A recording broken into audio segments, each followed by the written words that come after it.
Hi, friend. Logan Clements here with the Better Events Podcast. And in this week's episode, we are thrilled to take you behind the scenes of winning at the game of events with Libby and Alysse from Beats Working Podcast, talking about winning the game of events. We love sitting down with fellow event podcasters. In their episode, we talk about different things they had to learn the hard way, what winning looks like in events, and they share some really interesting tools that they use, from a top 6 planning tool to an intentional impact statement.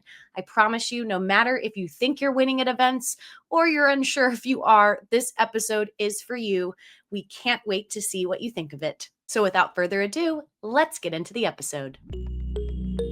Welcome to the Better Events Podcast. Join two event strategists, Logan Clements and Mary Davidson, who believe we can all create, host, and attend better events. In this podcast, you will learn about event strategy and actions that you can use today as an event host, planner, or manager. Hear directly from the people who are creating innovative and inspiring events today and tomorrow, and grow your business along the way. Now, let's get started, and thanks for listening to the Better Events Podcast. Hello, everybody. Welcome back to another week of the Better Events Podcast. We are thrilled, as always, to have you with us, but also we're thrilled to have our guests today. And so I'm going to pass it to Logan to introduce them. Yes, we are going to have double trouble. 2 guests, not just one, Mary. It's going to be great. We're going to meet Alysse Bryson and Libby Sundgren, the ultimate dynamic duo behind Beats Working, winning the game of events. Alysse is a marketing powerhouse and a media maven with a flair for fun, while Libby brings sharp storytelling, strategic savvy, and just the right amount of punctuation. Together, they blend hustle, heart, and humor to spotlight the real stories behind unforgettable events and what it truly takes to win in this industry. Libby, Alysse, so many alliterations in that bio. Is there anything else you'd like to add? The crowd goes wild. Ah. I just wanted to add that Libby is actually really good at counting things as well. Like she is when you're inventorying, doing inventory for events, you don't realize how critical that skill set is. Counting. And I have kind of a Cam Jansen memory sometimes, not always, but that photographic memory. So if anybody here was a Cam Jansen reader in your younger years, that just really gave away my age. So we have a podcast episode where we talk about skills every event planner should need, and counting was not part of it, but it should have been. So thank you for calling that out. We'll add it to the list. We like to do a little bit about why we asked our guests. And so for you all today, we were connected and we had the opportunity to be a guest on your podcast. So we wanted to call out that episode. So listeners, you can go check that episode out and all of the other episodes. But it was, I believe, on August 11th, and it was called Creating Community, Not Competition. And we will link this in the show notes so you can get a direct link to the episode. And yeah, we had a great time having a conversation with you all. And we are so glad that we can have you on our podcast as well to chat. And you have such a fun energy. And so we're excited to start our conversation today. So we'll just jump in to our first question, whoever wants to take it. Typically, we kind of start broad. And so sharing a little bit more about your podcast and what it highlights. It talks a lot about people who are winning the game of events. And so from your perspective, what does winning look like in practice for event planners today? Libby's giving the face, so I guess that means I'm taking this one. So the company that we work for, Work P2P, is our parent company that the Beats Working, Winning the Game of Events podcast is for. And this is going to sound kind of like a high level what, but we are on a mission to redeem work, the word, the place, and the way. And we think that when you're winning the game of events, you're winning the game of work. And when you're winning the game of work, you're winning the game of life. Because when you have found a place that you get paid to practice and you get to work on things that light you up, it doesn't feel like working. right? Even though you might work a 14-hour day on a cement showroom floor and have serious back issues the next day, like you still kind of love it. And so hopefully that answers your question kind of high level, but we love people that are passionate about community and creating experiences that are memorable, because we really think that that is the thread of what holds culture and community together. And yeah, if you're winning the game of events, you're probably a little crazy like we are. You're among kindred spirits, I guess. Yes, we love, and I love that idea of if you're winning at work, you're winning at life, because I do think events can be glamorous sometimes, but I always highlight there are unglamorous parts, but clearly some of it is fun because we keep doing it. So I love that take. We interrupt this episode to remind you of our upcoming in-person day of the Better Events Conference on Thursday, December 18th in downtown Seattle. We would love to see you there. If you already have purchased tickets and attended the first day, our virtual day of the conference, you can upgrade your ticket. Just check your swap card email and we'll get you squared away. If you have not attended the conference yet this year and would like to, you can check out bettereventspod.com/conference, and there is a link for you to purchase your in-person day ticket as well. Yes, and I love the option there because you can retroactively get access to some of the recordings, not all of the sessions from our virtual day, but you can go back if you feel the FOMO that you couldn't join us in person. So upgrade your existing ticket or purchase a ticket if you hadn't pulled the trigger yet. We are going to have an amazing day filled with interactive workshops, small group work. Again, think of what we were saying about the virtual. It's that interactive piece. We're going to deliver what we promise of you meeting 3 new people and learning 3 new things that you can apply to your event process immediately. And we know that virtual events can be magical, and it was magical. We also know that the energy that's going to be in the room for the in-person day is just something that is unparalleled. So we are encouraging you to join us and be a part of that if you're able. All right, we have so much to look forward to during that day of the conference, and so we hope to see you there. And without further ado, let's get back to the episode. We talk about a lot of things here on the podcast about having to learn things the hard way. Both Mary and I have admitted there might be several things we have to learn the hard way. We keep learning the same lesson over and over. In your experience, Libby, I'll throw this to you. What's one event strategy or tactic that you had to learn the hard way in your event experience? Oh gosh, many lessons. And this one I feel like I have to learn repeatedly, but I learned it in a very big way one year, was to not assume things that I think are a given and of course should be included and will be included or will be there or won't be there. I have to remind myself to specifically make sure that I am on the same page with every person I'm working with. So we had an event that they had double booked us, and we it was a cool like new event. This building that was being built in Seattle was a green building, a LEED certified building, and it was on, it still is, it's still standing. It's on Capitol Hill. But they double booked us, which was not really part of, I mean, I assumed we had the same event date and we were on the same page. So I should have checked a couple more times, but we showed up. They were not prepared for us because they were prepared for the other event. They moved us to another floor because we had the larger event, but this floor didn't have power because it was still being built. It also was truly like an empty floor with studs and concrete, and there weren't walls in some places. There were windows, but it was very raw. We love a raw space, but we were not prepared. Cater didn't bring forks or glasses, and for me it was just kind of a nightmare. Clearly, I'm still traumatized. I still remember everything that happened. But going back, trying to figure out what went wrong, how do I stop this from happening again?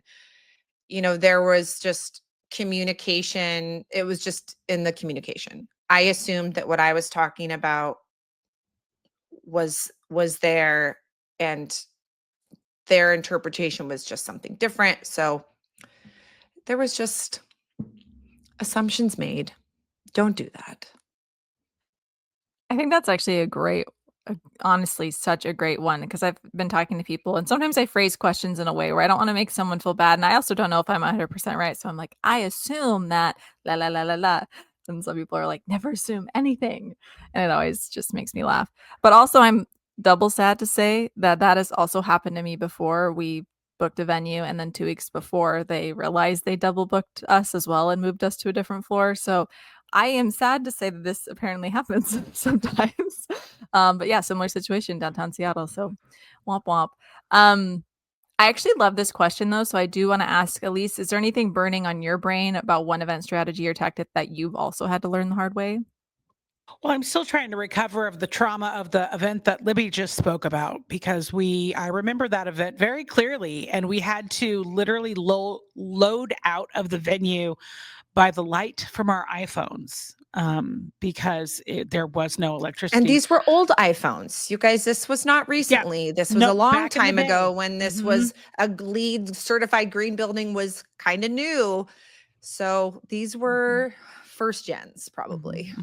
I will say though, the pictures from that event have come up in my memory, time hop, whatever we call those things.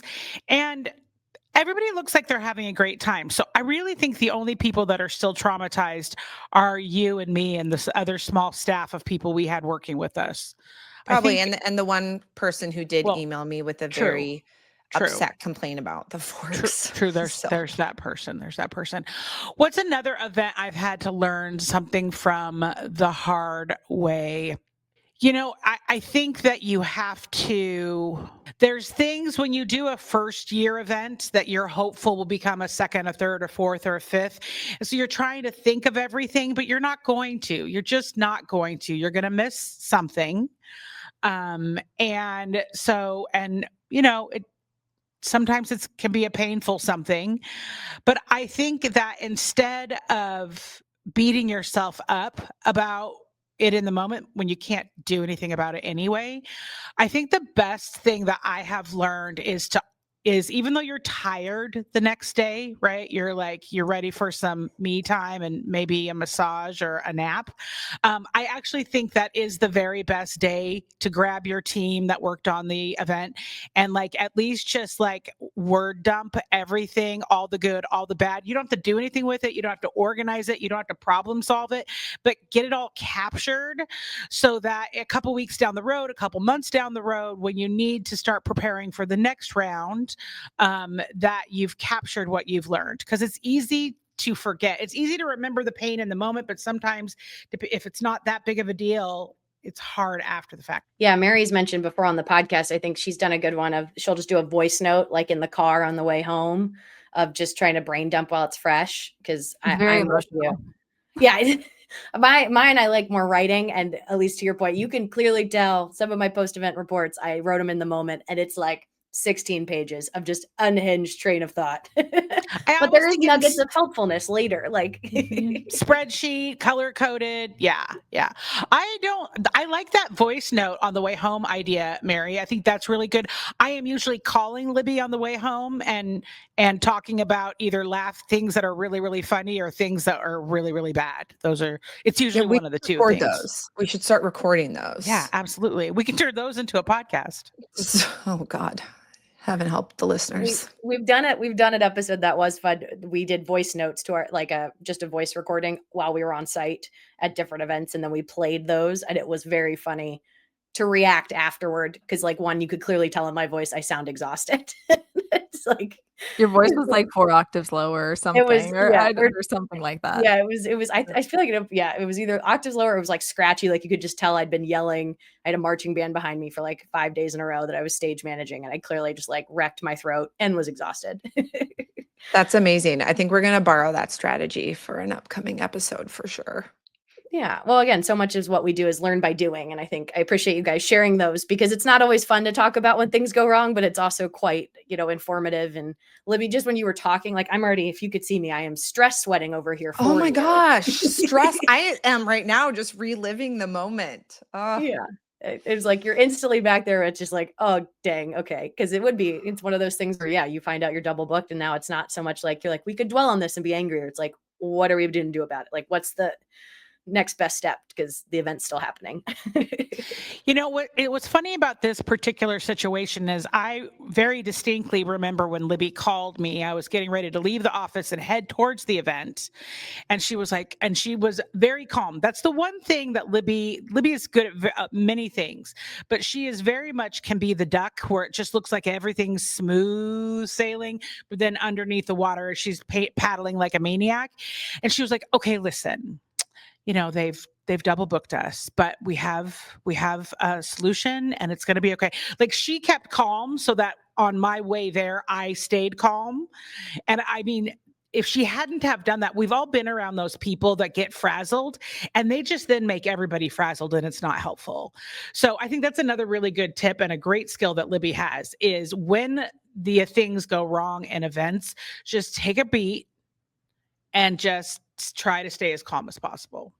No, that's great. I think, yeah, there's a time and a place for the venting in your safe space, like, you know, after, but yeah, often it is like, you just got to keep moving. What's the next thing? You know, so that is an amazing skill to have. And hopefully many of our listeners have tapped into that themselves or are working on tapping into that. You know, you talk about, again, I love this idea of winning in the game of events. And I feel like a lot of event pros kind of struggle with some of their goal setting, you know, beyond just saying, let's just get through this event. We talked about this, like your debrief after. What is a tip that you'd give for creating some goals during the planning process for event pros out there, so they feel that sense of fulfillment beyond just finishing the event? Well, I mean, I love a list, and I'm sure, like many planners, you know, you build a production schedule of all of the milestones. And to be honest, no milestone is too small to add to your production schedule. You know, building something or, you know, designing something in Canva or Photoshop or, you know, InDesign, wherever you're designing it, or, you know, Microsoft Paint. Some people maybe still use that to design things. Like, put it on there and make it something that you can, you know, delete. Now, you know, it depends on the schedule, but, you know, redline it, put your date that it's done, cross it out, whatever that looks like. It sounds very simple and boring, but that is really the best strategy that I found for me to just track the things that are happening, um, no matter how small, so that I can see that things are moving forward. And, you know, sometimes I do have to break it up. We have a planning tool that we use called the Top Six. And one of the things that we really emphasize in it is setting, you know, 6 things that you're going to do that day, and they can't be longer than 15 to 30 minutes. So for me, it was hard for me to start at first because I want to finish an entire thing. Like, that feels done to me. But breaking it up into, you know, 3 pages of the PowerPoint, or, you know, strategizing for 15 minutes about this specific component for an event, like really breaking things out into, you know, making those intangible feeling things that you have to do, making those something that feel tangible and look tangible on Excel or in your Top Six or whatever kind of planning tool you're using, has really been helpful for me. I'm going to jump on the other side of that because I think everything Libby said is great, but this is why, like, everybody in the event world needs a Libby. Like, you need a partner that offsets you, because my answer to that question would have been like, big picture. Like, what's the big vision? What's the 1 or 2 big things that if this happens, I'll know that we landed the plane on what this experience is supposed to be.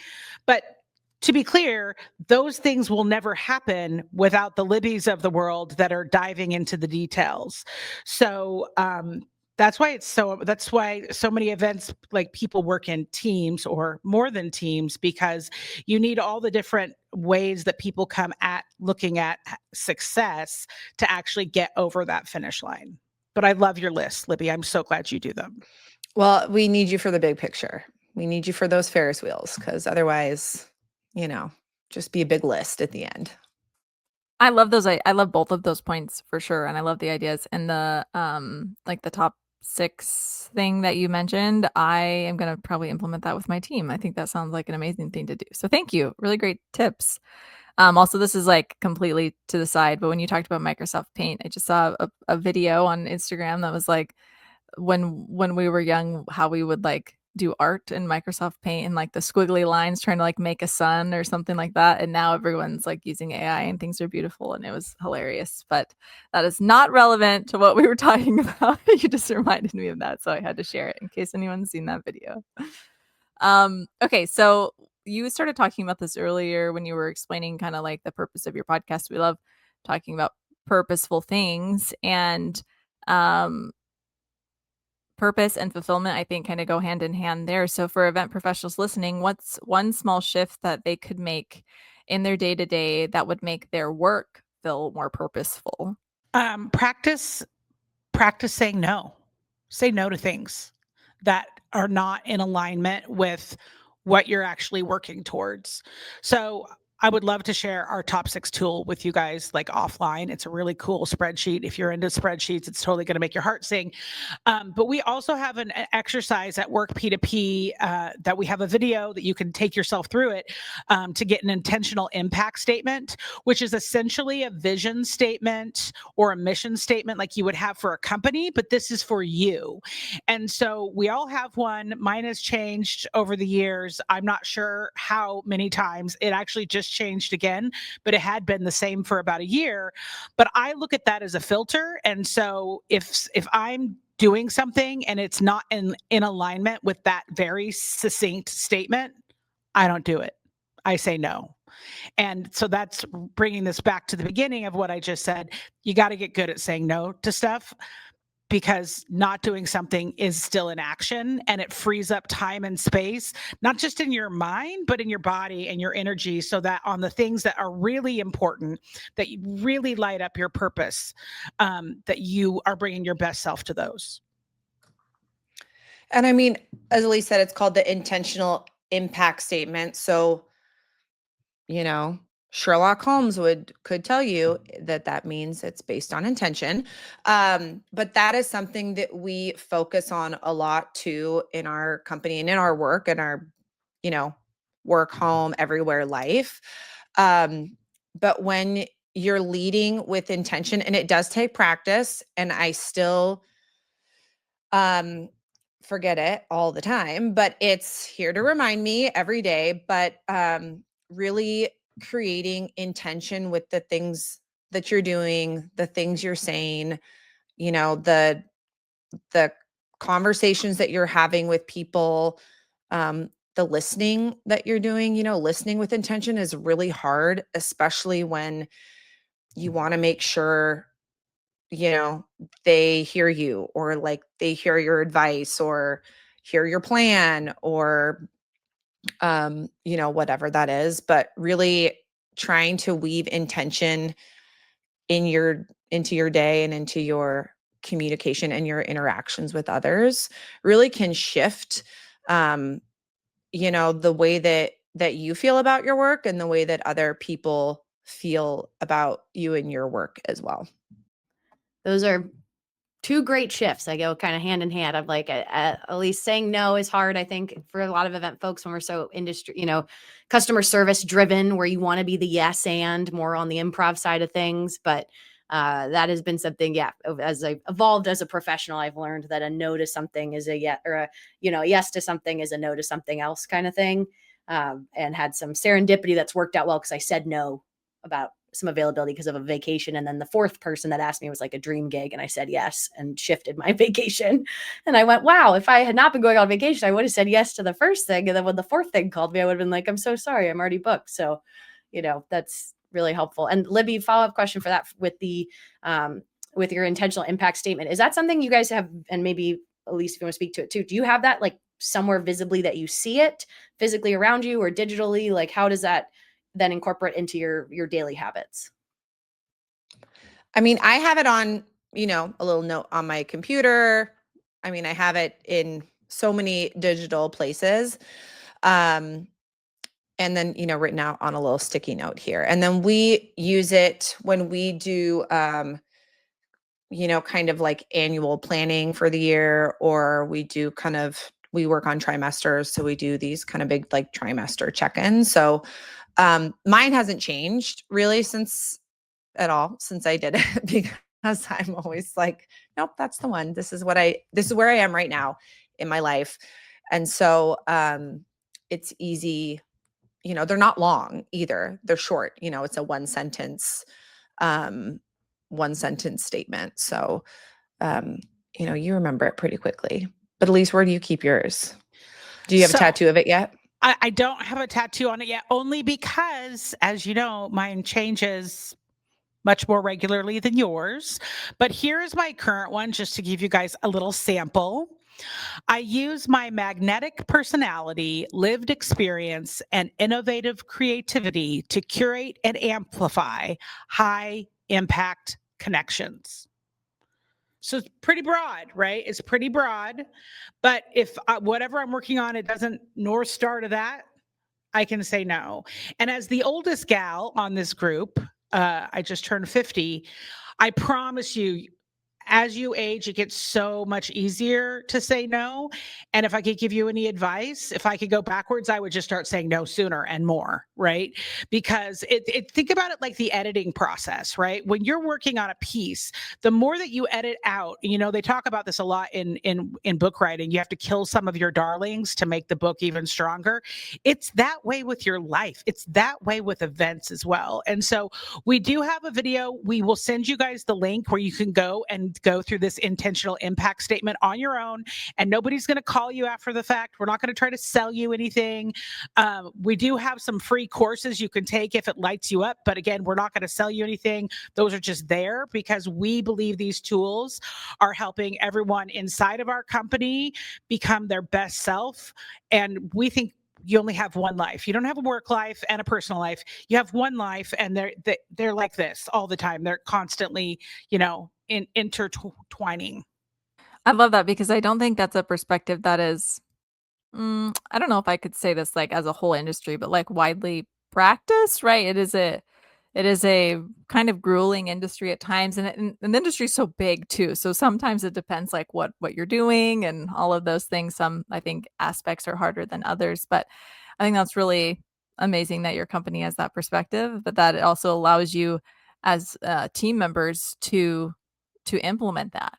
Because I think there's a level of like just saying something's important and then actually making it happen. And it sounds like that's something that you all really live by. So I think it's a continual reminder for us as event professionals that we can try to accomplish something like that. And that is possible. That's the other thing. When you're in the thick of it, I feel like it feels like work-life balance. That's not actually a thing. But I think it can be. So I really appreciate the thoughts that you all shared. I think that's super cool. We talked a little bit about skills at the beginning, but we love just talking about skills because we get emails with folks asking, what they can do to improve or how they get a gig, or something like that. So from your experience, if you could boil it down, what's like one underrated event skill that every event professional should develop to help them grow in their career? And I guess it doesn't have to be an event skill. It could be, personal or events. I don't know if this skill is going to change lives, but it changes my life. Making sure that the linens are straight. I love a straight linen. And so maybe that goes back to paying attention to the details. I can't focus on anything else if I go into an event and the linens are kind of wonky or like kind of slanted or something. That's a me thing. That's a personal thing. But I think my craziness about linens has bled over into my attention to detail to other things. And no, I will not beat myself up about it if the linens are not straight the next day. But I think, somebody appreciates those linens, and remembering that the things that, not everyone's going to notice every detail, but someone's going to appreciate it. So I will change someone's life with my linen straightening techniques, guys. I'm always surprised how many like are upside down. Like, because you can't tell unless the seam, is like But then you see the little inside down tag or upside down. Yeah, or or the the seam, tag. Yeah, and yeah, you're yeah. like, where's the noggin when you put those on that table? But call me. I'll help you with your linens, people. Travel steamers also highly recommend in your emergency kit of all the things that you should have. If you're in the event industry, you have that kit. You should keep working on it. I'm going to go in a different direction, although I agree Libby's linens are very important to her, to me, to the visuals of everything. Nobody notices when they're done right, but they absolutely notice when they're done wrong, right? Whether they're wrinkly or crooked or whatever. The tip I'm going to get is that every single person you meet, find a way to connect with them in whatever way is meaningful to you. I prefer LinkedIn because that keeps my personal silliness off of Instagram kind of out of their face unless they end up going there. But link in with everyone because you just never know later down the road when you're going to maybe need a service that they have. Or my favorite thing is you're going to have someone who needs a service and you just met someone who offers that service and you can be the one that connects them because then you end up the hero. So network. I know this cliche saying has been around forever. Your network is better than your net worth, but I do actually believe it to be true specifically in the events industry. And I think another skill that it took me a while to learn it. I don't know why, but like really practice bragging about the people that you work with and the relationships you build, the people that you had these great experiences with, because that kind of skill is not only going to help their business, it's going to help your business. Because if you are talking so great about, you need to make things up, but if you're sharing these amazing experiences and really like pumping other people up, that's just going to draw other people, that just creates pull. People want to work with you because you're like a hype person, a hype woman, a hype man, and that's why we love your podcast so much, because the whole idea of collaboration over competition is just so, like, who doesn't want to be a part of that, Oh, thank you. Yeah, no, I've again, we could talk to you guys for hours. This has happened with many of our guests. But before we wrap up today, is there anything else either of you would like to add? And then we'd love for you to plug where our listeners can find you. I do not have anything else to add, but if you are looking to go through that intentional statement exercise, you can find it on the intentionalcourse.com. Just scroll to the very bottom. And if you want to find us after you make your intentional impact or before, us. Either one, just go to beatsworkingpodcast.com. You can find us on all the socials, Beats Working Show, and Apple, Spotify, YouTube, wherever you like to listen to your podcasts, folks.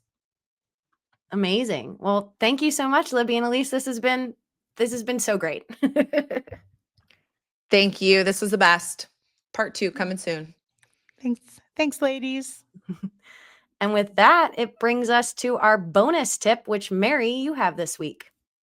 I do. Okay. And this bonus tip is weird. I'm just going to say that from the very beginning, but these all come from somewhere and some experience, right? So if you are doing an event and you would like to do live food demonstrations, some people I think like to do this because there's like a kind of interaction to it, or it can be educational sometimes, something like that. We're working with an organization where this is very applicable to the organization and what they do, but they wanted to do a live butchering of a lamb. And so my bonus tip for you today is to make sure that you check with the venue, because they were just going to bring the lamb and do it. And we were like, hold on. There's so many issues with this situation. So, events are fun and sometimes we learn funny situations. So my bonus tip for you today is to talk to the venue if you want to do a live food demonstration of any sort, because there are types of restrictions depending on how intense that might be. So there you go. That's our weird bonus tip for today. I'm very concerned for this lamb, but I'm glad you brought this up, Mary. It good for you to check with your venue if you're going to think about any animals whatsoever at your event. That brings us to the end of our episode. You can follow us on Instagram, Facebook, and LinkedIn at Better Events Pod. You can send us an email at bettereventspod@gmail.com. You can join us in person in Seattle on Thursday, December 18th for our 2025 Better Events Conference by visiting bettereventspod.com/conference. And you can also connect with Mary and I directly on LinkedIn as well. You can implement what Alysse said, network with your people. Just let us know in the little note when you send that connection request that you heard about us from the podcast. And if you want even more Better Events content, join our private paid community on Substack. And as always, we thank you for listening, and we'll be back in your feeds again next Wednesday.